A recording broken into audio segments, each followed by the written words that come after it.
માણસનું દર્શન કહે 14 જણા જીવતા મરેલા.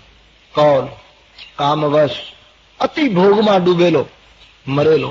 આપણા દેશની સંસ્કૃતિમાં ભોગ પરાયણ માણસ ઉપર હથિયાર ઉપાડવાની મનાઈ છે. એને શું મારવાનું? એ મરેલો છે. કૃપણ લોભી માણસ જીવતા મરેલો છે. મૂઢ માણસ જીવતા મરેલો છે. કૌલ કામ બસ કૃપણ વિમૂઢ અતિ દરિદ્ર, દ્રષ્ટિનો, વાણીનો, વિચારનો, સંકલ્પનો, શુભ ભાવનાઓનો પણ જે કંગાળ હોય મરેલો. અતિ બૂઢા અત્યંત વૃદ્ધ, જેને પોતાની કાયા પછી બોજ બની જાય મરેલો. સદા રોગવશ 24 કલાક રોગમાં પીડિત મૃત્યુ પામેલો. સંતત ક્રોધી, સતત ગુસ્સામાં રહેનારો જીવતા મરેલો.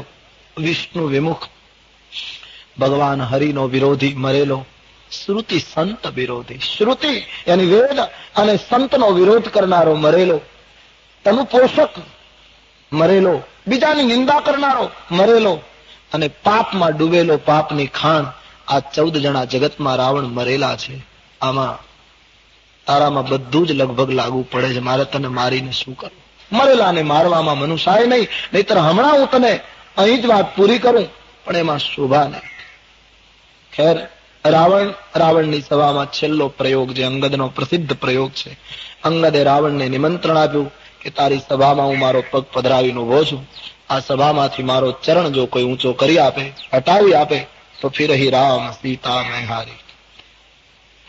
રામ પાછા ફરી જાય ને હું સીતાજીને હારી જાઉં. આવો જુગાર ખેલ્યો.